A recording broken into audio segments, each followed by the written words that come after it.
ഷിയാക്കളുമായി ബന്ധപ്പെട്ട വിഷയമല്ലേ എന്ന് പറയുമ്പോൾ ആ അടിവേര് അങ്ങനെ തന്നെ കേരളത്തിലും പ്രതിഫലിച്ചിട്ടുണ്ട് എന്ന് അറിയുമ്പോഴാണ് ഗൗരവം നമുക്ക് ബോധ്യപ്പെടുക.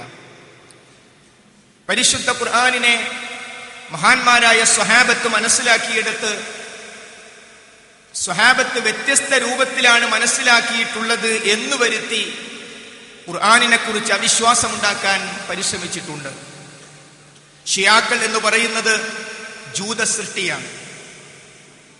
ഇസ്ലാമിനെ നേരിട്ട് ആക്രമിച്ചാൽ നടപ്പാകില്ല എന്ന് മനസ്സിലാക്കിയ ജൂതന്മാർ ഒരാളെ ചാരനായി വിട്ടു. അബ്ദുല്ലാഹിബ്നു സബ, ഞാൻ ഇസ്ലാം ആകുന്നു എന്ന് അദ്ദേഹം പറയുകയും തന്റെ സംസാരിക്കുവാനുള്ള കഴിവ്, പരിശുദ്ധ ഇസ്ലാമിനെ കുറിച്ച്, പ്രവാചകനെ കുറിച്ച്, അവിടുത്തെ കുടുംബത്തെക്കുറിച്ച് അദ്ദേഹം വിശദമായി സംസാരിച്ചു.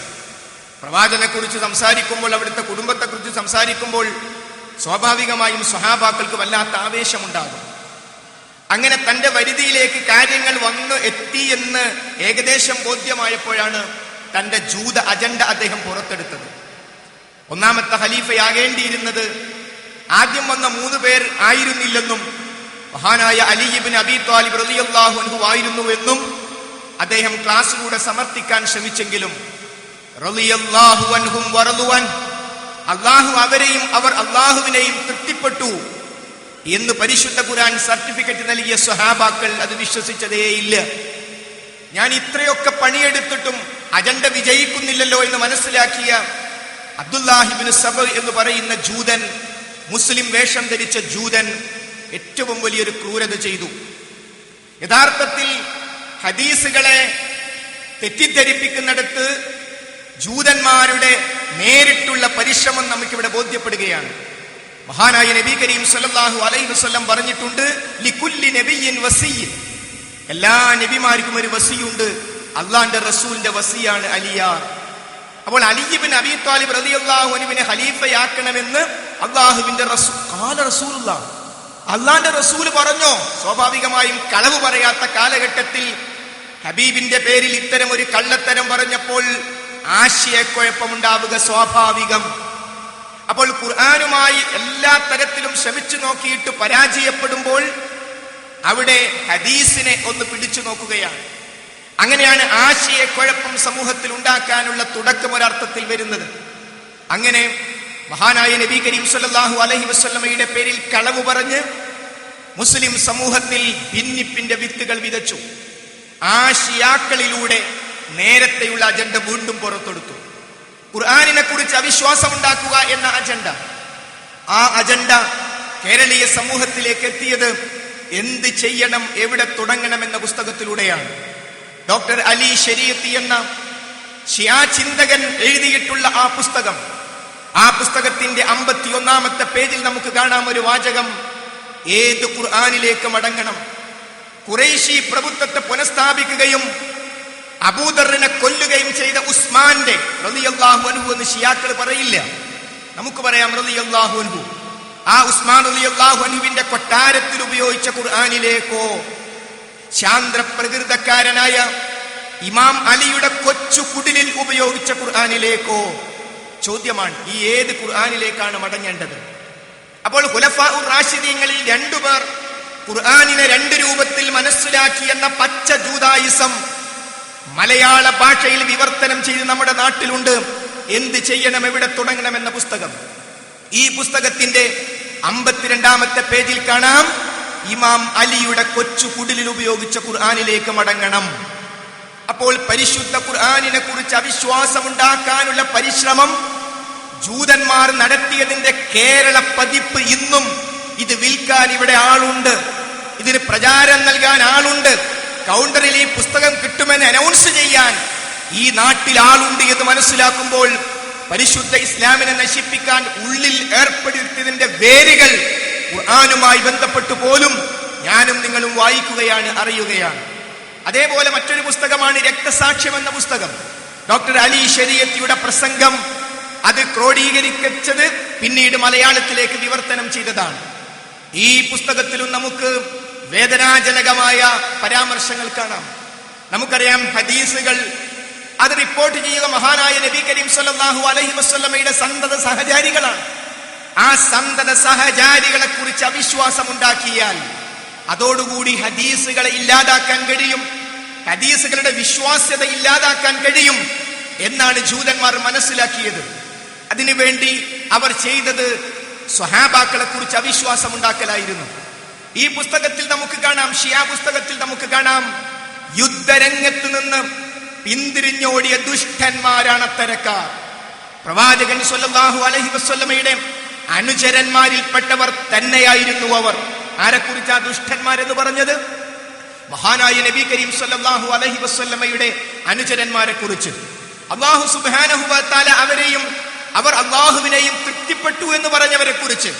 തീർന്നില്ല, ഹദീസുകൾ റിപ്പോർട്ട് ചെയ്ത മഹാനായ അബൂ ഹുറൈറ റളിയല്ലാഹു അൻഹുവിനെ കുറിച്ച്, അബൂ ദർദയെ കുറിച്ച്, അബൂ മൂസയെ കുറിച്ച്.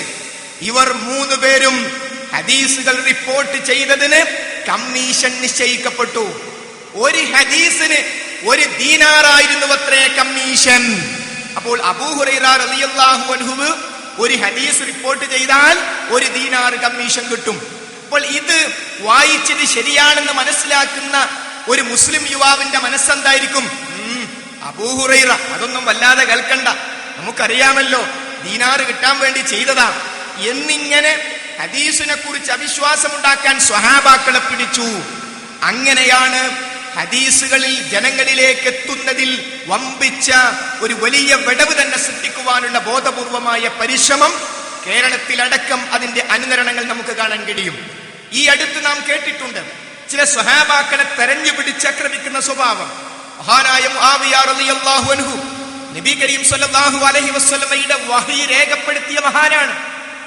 ആ മഹാനെ കുറിച്ച് പോലും ഈ ഒരു മൈക്കിലൂടെ നിങ്ങളോട് പറയാൻ വിഷമിക്കുന്ന പദപ്രയോഗങ്ങളിലൂടെ ഫുത്വ പറയുന്ന ബഹുമാന്യരായ ജമാഅത്ത് സുഹൃത്തുക്കൾ യഥാർത്ഥത്തിൽ ഇസ്ലാമിനോട് ഏതെങ്കിലും തരത്തിൽ പ്രതിബദ്ധതയുള്ള ജമാഅത്ത് സുഹൃത്തുക്കളൊന്നും ആ പ്രസംഗത്തെ അംഗീകരിക്കുമെന്ന് തോന്നുന്നില്ല. മഹാനായ മുആവിയ റളിയല്ലാഹു അൻഹുവിന് വേണ്ടി നബി കരീം സല്ലല്ലാഹു അലൈഹി വസല്ലം പ്രാർത്ഥിച്ചിട്ടുണ്ട്.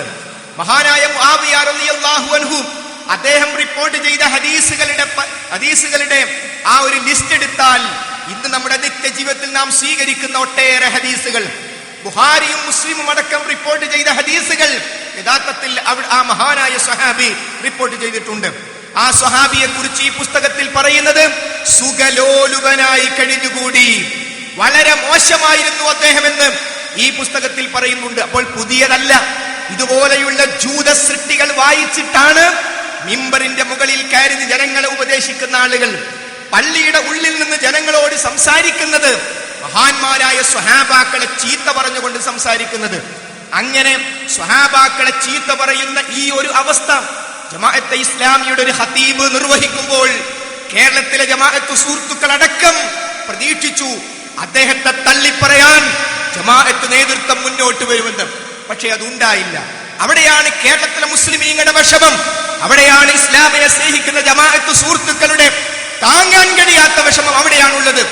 ഇന്ന് വരെ വൃത്തികെട്ട പദപ്രയോഗത്തിലൂടെ മഹാനായ മുത്തു മുഹമ്മദ് മുസ്തഫ നബി കരീം സല്ലല്ലാഹു അലൈഹി വസല്ലമയുടെ വഹി രേഖപ്പെടുത്തിയ ആ മഹാനായ സ്വഹാബി, റസൂലുള്ളാഹിയുടെ തിരുനാവിലൂടെ പ്രാർത്ഥനയ്ക്ക് വിധേയനായ ആ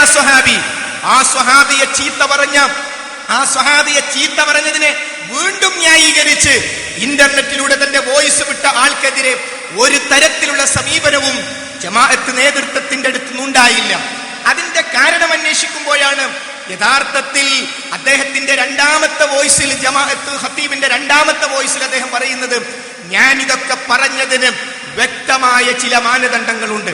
അഹ്ലുസ് സുന്നത്തി വൽ ജമാഅത്തിന്റെ ഈ അടുത്ത കാലത്തെ പണ്ഡിതന്മാരിൽപ്പെട്ട ഹസനുൽ ബന്ന പോലെയുള്ള, മൗദൂദി സാഹിബ് പോലെയുള്ള ആളുകൾ, അവരിൽ നിന്നാണ് ഞാൻ ഇതിന്റെ ആധികാരികത സ്വീകരിച്ചത്. അപ്പോഴാണ് യഥാർത്ഥത്തിൽ അവരുടെ ഹദീസ് നിഷേധത്തിന്റെ മറ്റൊരു വശം നാം പഠിക്കേണ്ടി വരുന്നത്. അപ്പോൾ അതുകൊണ്ടായിരിക്കാം തിരുത്താൻ മുന്നോട്ട് വരാതിരിക്കുന്നതും.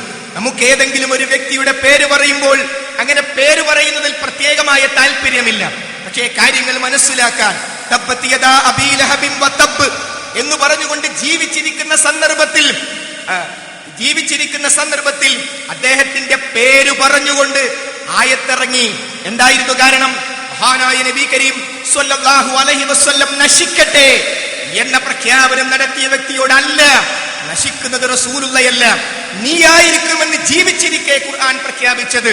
ആ വ്യക്തിയുടെ പേര് പറയേണ്ട അത്യാവശ്യം വന്നതുകൊണ്ടാണ് മൗലാന മൗദൂദി സാഹിബ് തന്റെ കൃതികളിലൂടെ ഇസ്ലാമിനെ പരിചയപ്പെടുന്നതിൽ ഒരു പരിധിവരെ അദ്ദേഹത്തിന്റെ കൃതികൾ ലോകത്ത് ഉപകാരപ്പെട്ടിട്ടുണ്ട് എന്ന കാര്യത്തിൽ തർക്കമില്ല. പക്ഷേ ആ ഉപകാരങ്ങളെയെല്ലാം ഇല്ലാതാക്കി കളയുന്ന തരത്തിൽ ഇയ്യാക നഅ്ബുദു വ ഇയ്യാക നസ്തഈൻ എന്ന ഇസ്ലാമിന്റെ ആണിക്കല്ല് അത് വിശദീകരിച്ചെടുത്ത് ഷിയാ ഗ്രന്ഥങ്ങളിൽ നിന്നുള്ള അവിടുന്ന് ലഭിച്ചിരിക്കുന്ന ആശയം അദ്ദേഹം ആദ്യമായി വിവർത്തനം ചെയ്ത പുസ്തകം അസ്ഫാറുൽ അർബഅ എന്ന പുസ്തകമാണ്. മൗദൂദി സാഹിബ് വിവർത്തനം ചെയ്ത അസ്ഫാറുൽ അർബഅ എന്ന പുസ്തകം ഷിയാ ഗ്രന്ഥമാണ്. ആ ഷിയാ ഗ്രന്ഥത്തിലുള്ള അതേ ആശയം ഷിയാക്കൾ ആരുടെ സൃഷ്ടിയാണ്? ജൂതന്മാരുടെ സൃഷ്ടിയാണ്, സംശയമില്ലല്ലോ. ആ സംശയം തീരണമെങ്കിൽ ഒരൊറ്റ സംഭവം ചേർത്ത് പറഞ്ഞാൽ മതി. ഹറമിൽ അമേരിക്ക രക്തം ചിന്തിയിട്ടില്ല, ഹറമിൽ ഇസ്രായേൽ രക്തം ചിന്തിയിട്ടില്ല. അവരുടെ മനസ്സിൽ ആഗ്രഹം ഉണ്ടെങ്കിൽ പോലും ലോകം അവർക്കെതിരാകുമെന്നതുകൊണ്ട് അവരതിന് തുനിഞ്ഞിട്ടില്ല. എന്നാൽ സഹോദരന്മാരെ, സഹോദരിമാരെ, എന്റെ ശബ്ദം ശ്രവിക്കുന്ന കാരണവന്മാർക്കറിയാം 1970-കളിൽ ഹറമിൽ രക്തം ചിന്തി. എന്തായിരുന്നു? ഹറമിൽ ഇടയ്ക്കിടെ മയ്യത്ത് തട്ടിലുകൾ കൊണ്ടുവരും. ആ മയ്യത്ത് നമസ്കരിക്കാൻ ആളുകൾ മുന്നോട്ട് വരും. അങ്ങനെ ഒരു മയ്യത്ത് തട്ടിൽ കൊണ്ടുവന്നു. വിരി നീക്കിയപ്പോൾ അതിനുള്ളിൽ തോക്കായിരുന്നു. ആ തോക്ക് മുൻകൂട്ടി പ്ലാൻ ചെയ്തതനുസരിച്ച് അവിടെയുള്ള ആളുകൾക്കെതിരെ നിറയൊഴിച്ചു. അങ്ങനെ ഹറമിൽ രക്തമുറ്റി വീണു. ആരായിരുന്നു അവർ? ഇസ്ലാമിന്റെ പേരുള്ളവർ, മുസ്ലിം പേരുള്ളവർ. അമേരിക്കയും ഇസ്രായേലും ചെയ്യാത്ത പണി മുസ്ലിം പേരുള്ളവർ ലോകത്തുടനീളം പലതരത്തിലുള്ള ചാവേർ ആക്രമണങ്ങൾ നടക്കുമ്പോൾ, ബോംബാക്രമണങ്ങൾ നടക്കുമ്പോൾ, നിരപരാധികൾ കൊല്ലപ്പെടുമ്പോൾ പലരും ചോദിക്കും, അവരൊക്കെ മുസ്ലിം പേരുള്ളവരാണല്ലോ. ഉത്തരം ഇതാ, അതിനേക്കാളൊക്കെ വലിയതല്ലേ ഒരു ജീവിയെ പോലും കൊല്ലാൻ പാടില്ലാത്ത ഹറമിൽ വെച്ച് രക്തം ചിന്തൽ. അത് ചെയ്തത് ആരാ? അത് ചെയ്തത് മുസ്ലിം വേഷം ധരിച്ച ജൂതന്മാർ അഥവാ ഷിയാക്കളായിരുന്നു അവർ. ആ ഷിയാ ഗ്രന്ഥത്തിൽ നിന്നാണ് മൗലാന മൗദൂദി സാഹിബ് ഇയ്യാക നഅ്ബുദു വ ഇയ്യാക നസ്തഈൻ എന്ന ആയത്തിന്റെ ആശയം സ്വീകരിച്ച് തന്റെ ഖുർആൻ പരിഭാഷയിൽ അദ്ദേഹം അനുസരണം എന്ന അർത്ഥം അദ്ദേഹം അവിടെ കൊടുക്കുകയാണ്, ഇയ്യാക നഅ്ബുദു എന്നത്.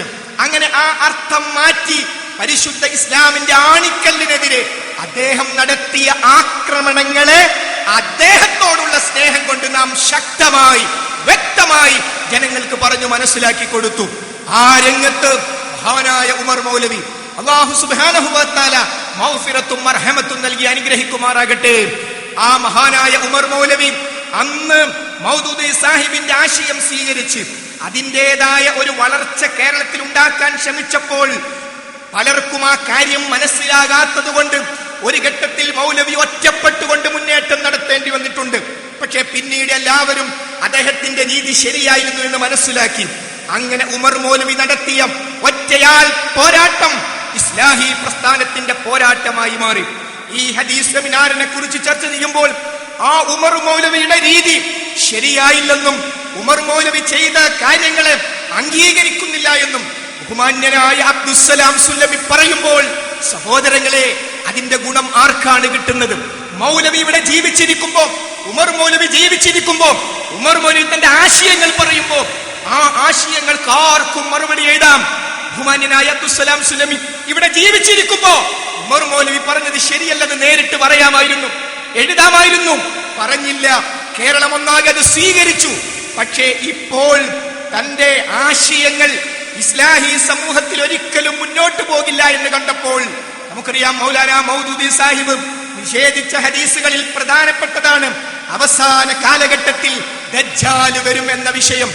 ആ ഹദീസുകൾ മുഴുവനും മൗലാന മൗദൂദി സാഹിബ് നിഷേധിക്കുകയാണ്. അത്തരം ആശയങ്ങളുള്ള സ്നേഹം കൊണ്ടാണോ എന്നറിയില്ല. ജമാഅത്തെ ഇസ്ലാമിയുടെ സ്ഥാപനത്തിൽ പോയി ക്ലാസ് എടുക്കുക മാത്രമല്ല, പ്രബോധനമെന്ന അവരുടെ വാരികക്ക് മുജാഹിദ് പ്രസ്ഥാനത്തെ കുറ്റപ്പെടുത്തിക്കൊണ്ട് ഉമർ മൗലവിയെ ആക്രമിച്ചുകൊണ്ട് അദ്ദേഹം ഇന്റർവ്യൂ കൊടുത്തു. യഥാർത്ഥത്തിൽ ആർക്കാണ് ഇത് സഹിക്കാൻ കഴിയുക? അതേപോലെ തന്നെ അബ്ദുസ്സലാം സുല്ലമിയെ കുറിച്ച് പരാമർശം വന്നതുകൊണ്ട് പറയട്ടെ, അങ്ങ് കൊട്ടപ്പുറത്ത് നടന്ന വാദപ്രതിവാദം, ആ വാദപ്രതിവാദത്തിൽ മുജാഹിദ് പ്രസ്ഥാനമാണ് വിജയിച്ചത് എന്ന് മനസ്സിലാക്കി എത്രയോ സമസ്തക്കാർ ഇങ്ങോട്ട് വന്നിട്ടുണ്ട്.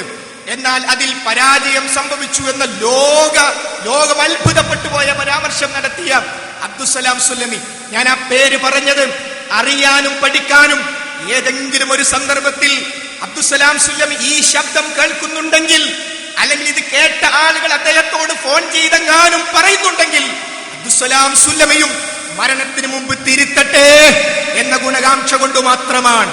ആ ഉമർ മൗലവിയെ ആർക്കും ഇന്നും എതിർക്കാം. ഉമർ മൗലവി പറഞ്ഞ കാര്യങ്ങളെ ആശയപരമായി ആർക്കും എതിർക്കാം. പക്ഷേ അബ്ദുസ്സലാം സുല്ലമിക്കും അത് സാധിച്ചിട്ടില്ല. അദ്ദേഹം ഉപരിപ്ലവമായി ഉമർ മൗലവിയെ ഒന്ന് തട്ടുക മാത്രമാണ് തന്റെ ഇന്റർവ്യൂ ചെയ്യുന്ന ജമാഅത്ത് സുഹൃത്തിനെ സന്തോഷിപ്പിക്കാൻ എന്നോണം നടത്തിയിട്ടുള്ളത്. ഞാൻ പറഞ്ഞുകൊണ്ടുവരുന്നത്, അങ്ങനെ കേരളീയ സമൂഹത്തിലേക്ക് ഈ ഹദീസ് നിഷേധത്തിന്റെ വേരുകൾ കടന്നു വരുന്ന അവസ്ഥ നമുക്ക് കാണാൻ കഴിയും. അവിടെയാണ് മഹാനായ നബി കരീം സല്ലല്ലാഹു അലൈഹി വസല്ലം അവിടുന്ന് പഠിപ്പിച്ച പച്ചയായ ദീൻ, പരിശുദ്ധ ഖുർആനും പ്രവാചകചര്യയുമാകുന്ന ഈ രണ്ട് അടിസ്ഥാന പ്രമാണങ്ങൾ, ആ അടിസ്ഥാന പ്രമാണങ്ങളുമായി നാം മുന്നോട്ട് പോകുമ്പോൾ അബദ്ധങ്ങളെ തിരിച്ചറിയാൻ നമുക്ക് സാധിക്കേണ്ടതുണ്ട്. ഈ അടുത്ത കാലഘട്ടത്തിൽ കേരളീയ സമൂഹത്തിൽ നാം പറഞ്ഞുകൊണ്ടുവന്നത്, മഹാനായ നബി കരീം സല്ലല്ലാഹു അലൈഹി വസല്ലം ഈ സമൂഹത്തെ സ്വർഗപാതയിലേക്ക് നയിക്കുന്നതിന് വേണ്ടി നമ്മോട് മുന്നറിയിപ്പ് നൽകിയിട്ടുള്ളതും നമ്മെ പഠിപ്പിച്ചതുമായ കാര്യങ്ങളിൽ നിന്ന് പിന്നോട്ട് പോയാലുണ്ടാകുന്ന അപകടം. ഈ അടുത്ത കാലഘട്ടത്തിൽ കേരളത്തിൽ വലിയൊരു വിവാദമുണ്ടായി. നിലവിളക്ക് കത്തിക്കുന്നതുമായി ബന്ധപ്പെട്ടായിരുന്നു ആ വിവാദം.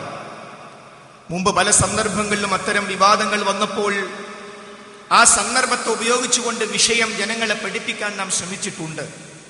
എന്നാൽ ഈ പ്രാവശ്യം അൽഹംദുലില്ലാ ഏറ്റവും ശക്തമായും കൃത്യമായും നേരെ നിന്നുകൊണ്ട് ആ വിഷയത്തിൽ പൂർണ്ണമായ നിലപാട് സ്വീകരിക്കാൻ യഥാർത്ഥ മുജാഹിദുകൾക്ക് മാത്രമേ സാധിച്ചുള്ളൂ.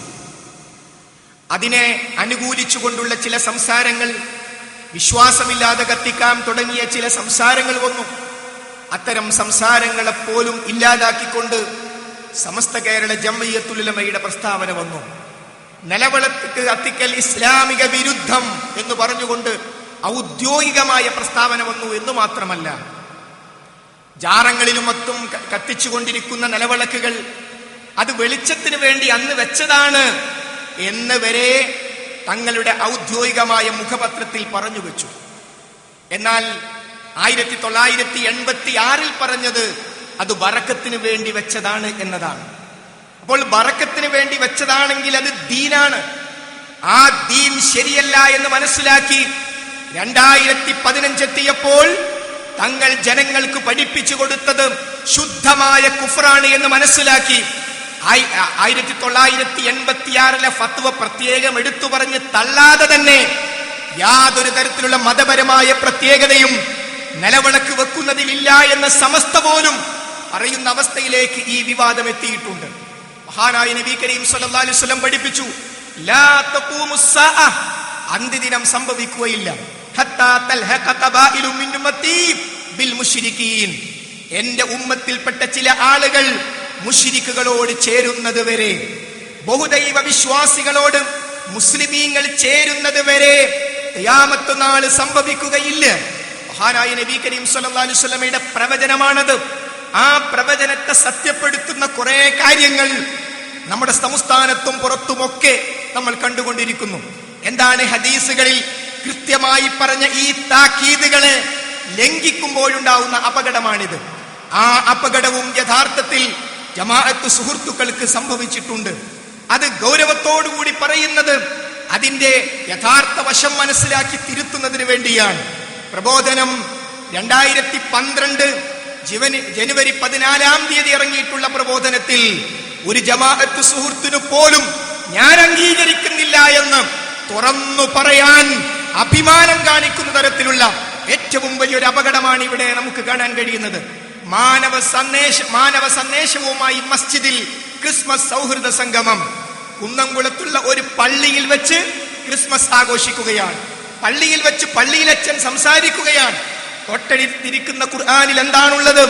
അല്ലാഹു സുബ്ഹാനഹു വ തആലക്ക് ഒരു മകനുണ്ട് എന്ന് പറയുന്ന ആ വാദമുണ്ടല്ലോ, ആകാശഭൂമികൾ ഇടിഞ്ഞു പൊളിഞ്ഞു പോകുവാൻ മാത്രം പടച്ചവന് കോപമുള്ള കാര്യമാണ് പടച്ചവനൊരു മകനുണ്ട് എന്ന വാദം. ആ പരിശുദ്ധ ഖുർആൻ അപ്പുറത്തിരിക്കെയാണ് പള്ളിയിൽ വെച്ച് ക്രിസ്മസ് ആഘോഷിക്കുന്നത്.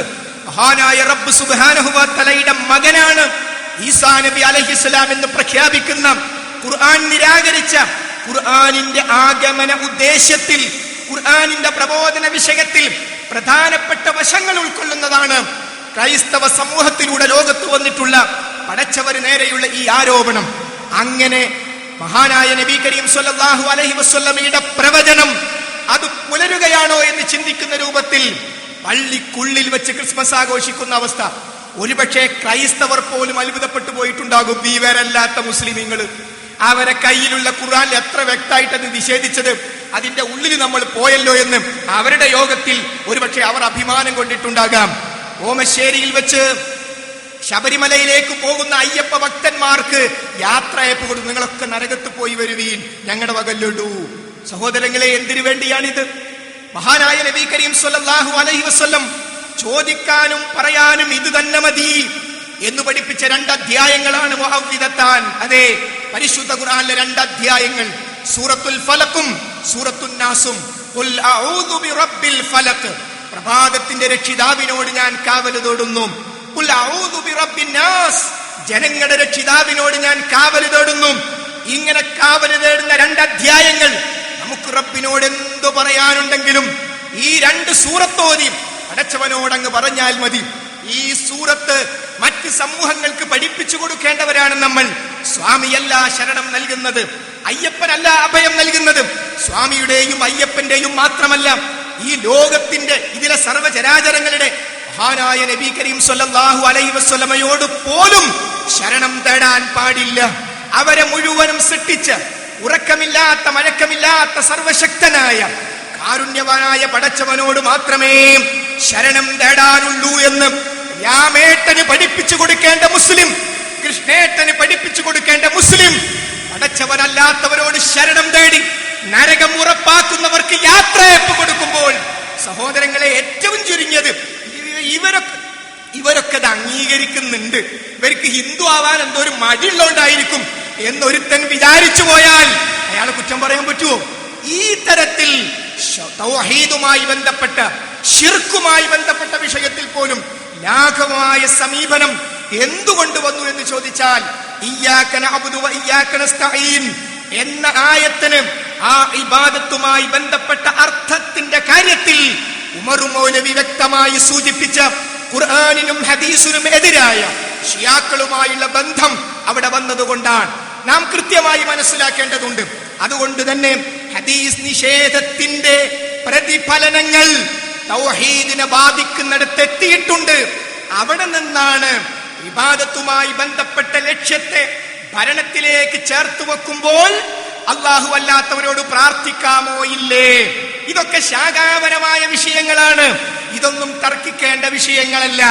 ആരെങ്കിലും അങ്ങനെ ചെയ്യുന്നുണ്ടെങ്കിൽ ചെയ്തു കൊള്ളട്ടെ. നമ്മൾ എല്ലാവരും കൂടി പടച്ചവന്റെ ആധിപത്യം സ്ഥാപിക്കാൻ വേണ്ടി പ്രവർത്തിക്കുകയാണ് വേണ്ടത്. തൗഹീദ് അല്ലാത്തത് തൗഹീദായി മാറിയപ്പോൾ യഥാർത്ഥ തൗഹീദ് ശാഖാപരമായി മാറിപ്പോയി, നിസ്സാരമായി മാറിപ്പോയി. ഇത് കൃത്യമായി നാം മനസ്സിലാക്കേണ്ടതുണ്ട്. അതിന്റെ പ്രചാരണം കേരളത്തിൽ നടന്നുകൊണ്ടിരിക്കുകയാണ്. നാം അറിഞ്ഞും അറിയാതെയും രക്തസാക്ഷ്യമെന്ന സ്വഹാബാക്കളെ ചീത്ത പറയുന്ന ഈ പുസ്തകം ഞാൻ തീർച്ചയായും മനസ്സിലാക്കുന്നു. മഹാനായ മുആവിയ റളിയല്ലാഹു അൻഹുവിനെ ചീത്ത പറഞ്ഞ ജമാഅത്തെ ഇസ്ലാമിയുടെ ഖതീബ് ഈ പുസ്തകം വായിച്ചിട്ടുണ്ടാകും. അത്രയും വ്യക്തമായി മഹാനായ ആ സ്വഹാബിയെ ഇതിൽ മോശമാക്കുന്നുണ്ട്. മഹാനായ ഉസ്മാൻ റളിയല്ലാഹു അൻഹുവിനെ കുറിച്ച് പറഞ്ഞത് ഇസ്ലാമിനും ജാഹിലിയത്തിനും ഇടക്കുള്ള ഒരു ഇടക്കണ്ണിയാണ്. അഥവാ ഇസ്ലാമിലുള്ള ആൾക്കാരൊക്കെ ജാഹിലിയത്തിലേക്ക് കൊണ്ടുപോകുന്ന ആളായിരുന്നു. ആരെന്നാ? ഫിൽ ജന്ന എന്ന് മഹാനായ നബി കരീം സ്വല്ലല്ലാഹു അലൈഹി വസല്ലം സർട്ടിഫിക്കറ്റ് നൽകിയ മഹാനായ ഉസ്മാൻ റളിയല്ലാഹു അൻഹുവിനെ കുറിച്ച് പറഞ്ഞിട്ടുള്ളത്. ഉസ്മാൻ റളിയല്ലാഹു അൻഹുവിന്റെ അവിടുത്തെ കൊലപാതകവുമായി ബന്ധപ്പെട്ട്, അവിടുത്തെ ഷഹീദായതുമായി ബന്ധപ്പെട്ട് ഷിയാക്കൾ പരത്തുന്ന കള്ളക്കഥകൾ ജൂതന്മാർ പറഞ്ഞുകൊടുത്ത അതേ കാര്യങ്ങളാണ് പറഞ്ഞുകൊണ്ടിരിക്കുന്നത്. യഥാർത്ഥത്തിൽ ആ സന്ദർഭത്തിൽ അവിടുന്ന് പരിശുദ്ധ ഖുർആൻ പാരായണം ചെയ്തുകൊണ്ടിരിക്കുകയാണ്. ഉസ്മാൻ റളിയല്ലാഹുവിന്റെ മടിയിൽ പരിശുദ്ധ ഖുർആനാണുള്ളത്. അദ്ദേഹത്തെ വളയുകയാണ് ശത്രുക്കൾ. ആരാണ് ഈ ശത്രുക്കൾ? മുസ്ലിം പേരുള്ളവർ തന്നെ ബ്രെയിൻ വാഷ് ചെയ്ത് ഉസ്മാൻ റളിയല്ലാഹുവിനെ വധിച്ചാൽ മാത്രമേ ഇവിടെ ഇസ്ലാം നിലനിൽക്കൂ എന്ന രൂപത്തിലാണ് റിമോട്ട് കയ്യിൽ പിടിച്ച് ജൂതന്മാർ ഷിയാക്കളിലൂടെ അവിടെ സഹാബാക്കളിൽക്കിടയിൽ അങ്ങനെ അവർ സ്വഹാബികളല്ലാതായി പോകുന്ന അവസ്ഥയിലേക്ക് പരിവർത്തനം ചെയ്യിപ്പിച്ചിട്ട്